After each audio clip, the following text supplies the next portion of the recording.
जय श्री श्याम दोस्तों। आज आपको श्याम बाबा के चमत्कार की एक और अनोखी दास्तान सुनाते हैं। श्याम बाबा के चमत्कार की कहानियां तो आपने बहुत सुनी होंगी, लेकिन आज जो कहानी मैं आपको सुनाऊंगा, ये कहानी आपको रात भर सोचने के लिए मजबूर कर देगी। एक आरव नाम का लड़का, बीटेक ग्रेजुएट, एक छोटे से शहर में रहता था। इलेक्ट्रिकल इंजीनियरिंग से बीटेक किया था। 1 साल नौकरी करने के बाद मन में आया कि चलो अब व्यापार करते हैं। सोचा था व्यापार करूंगा, नया घर खरीदूंगा। वैसे तो किराए पे रहता था अपनी फैमिली के साथ, लेकिन जो सोचो वो होता कहाँ है। आखिर भगवान की मर्जी तो कुछ और ही होती है। व्यापार शुरू किया। एक इलेक्ट्रिकल की ही दुकान खोली, लेकिन होलसेल में। जो छोटे छोटे रिटेलर्स होते हैं उनको सामान देता था। अब शुरू शुरू में लोग उधार सामान लिया करते थे। उधार होते होते इतना बढ़ गया कि अब कोई रुपए वापस ही नहीं दे रहा था। जब भी पैसे मांगने जाता सब मना कर देते कि 1 महीने बाद, 2 महीने बाद। इस तरीके से करते करते बिजनेस की जो स्थिति है वो काफ़ी ज़्यादा खराब हो गई। अब जब सामने से पैसा ही नहीं आ रहा था तो सामान लेकर के कैसे आता। किराए के मकान में रहता था। किराए मकान मालिक आफत काटने लगा कि भाई मेरा किराया दे, मेरा किराया दे। अब किराया दे कहाँ से जब पैसा ही नहीं आ रहा। जो था वो सब बिजनेस में पहले ही लगा चुका था। इधर कुछ दोस्तों ने भी बोल दिया था कि भाई हम तेरी मदद कर देंगे, लेकिन दोस्तों ने भी धोखा दे दिया। एंड मौके पर आकर सबने मना कर दिया कि हम भी नहीं दे पाएंगे। बहुत ज़्यादा परेशान हो गया, मायूस हो गया। बाबा का तो भक्त ही था। अब आपने भी सुना होगा कि जितने भी व्यापारी लोग होते हैं श्याम बाबा के भक्त तो होते ही हैं। तो ये भी श्याम बाबा का भक्त था। एक बार खाटू श्याम जी गया होगा तो वहां से सिंदूर लेके आया था बाबा का। अब हाथ में सिंदूर ले लिया, घर पे मायूस बैठा हुआ है। बोला बाबा ऐसी क्या गलती हो गई मेरे से जो इतना बड़ा दुख दे रहे हो। लोन मेरे सर पर है, मकान का किराया नहीं दे पा रहा हूँ, बिजनेस है वो ठप होने जा रहा है, पैसों का कोई इंतज़ाम नहीं है। अब बाबा हार गया मैं, अब हार गया, अब नहीं हो पाएगा। जुबान पर जय श्री श्याम, जय श्री श्याम, और बस बोले जा रहा है बाबा मैं हार गया, अब मुझ पे नहीं हो पाएगा। बैंक वालों के फ़ोन पे फ़ोन आ रहे थे, जो रिकवरी एजेंट्स होते हैं, कि भाई ईएमआई भर दो, अपनी ईएमआई भर दो। लेकिन परेशानी के अलावा कुछ भी नहीं। ना कोई पैसे दे रहा है, ना पैसा कहीं से आ रहा है, ना कोई मदद कर रहा है। दोस्त यार रिश्तेदार सब पीछे हट गए। अब एक रात अपने कमरे की कुंडी लगा ली और पंखे को बंद किया और रस्सी लेकर के उस पे चढ़ गया। लिटरली चढ़ गया, क्योंकि कुछ दिखाई ही नहीं दे रहा। अब बार बार बोले जा रहा है बाबा मैं हार गया, बाबा मैं हार गया। और मन में बस एक ही ख्याल कि अब जिंदगी खत्म कर लेते हैं। चढ़ गया, रस्सी डाल ली पंखे पे।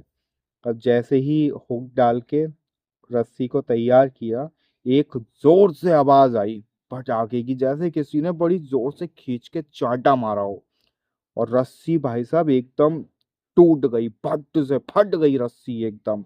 ये हैरान कि ये हुआ तो हुआ क्या। अब एकदम से नीचे गिर पड़ा और कान में कुछ ऐसा सुनाई दिया कि जो उसकी जुबान पर श्याम का नाम है उसको मौत भी नहीं छू सकती।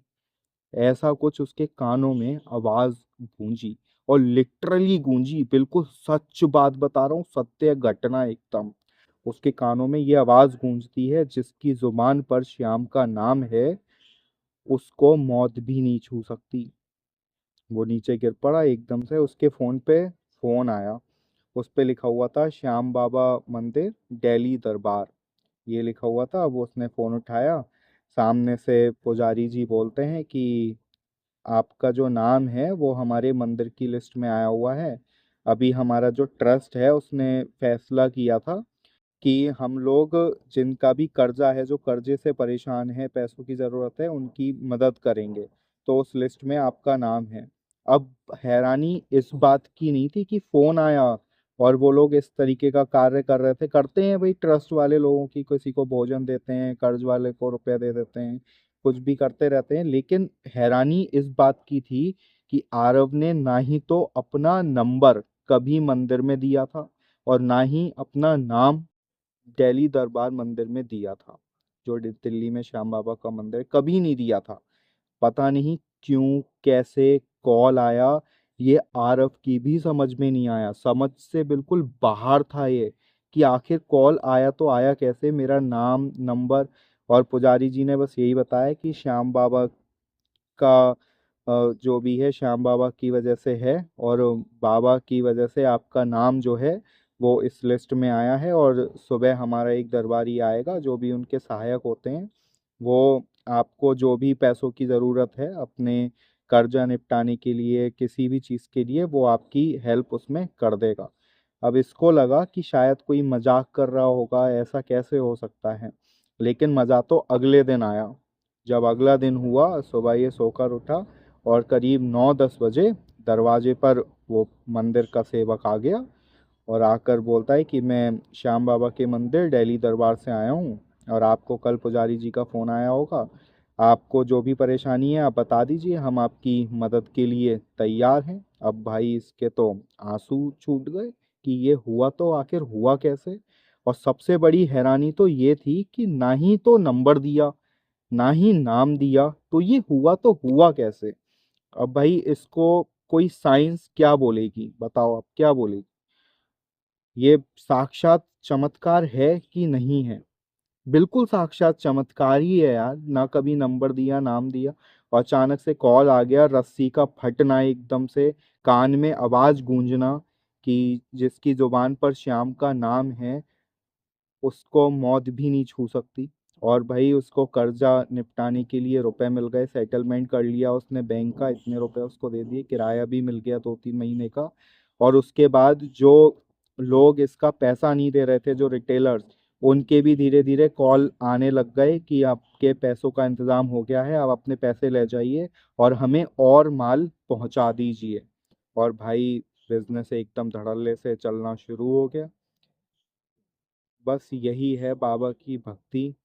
और पता नहीं कैसे चमत्कार हो जाते हैं, समझ में नहीं आता। लेकिन बाबा तो हैं, श्याम बाबा हैं, और लोगों के साथ ऐसे ऐसे चमत्कार हुए हैं।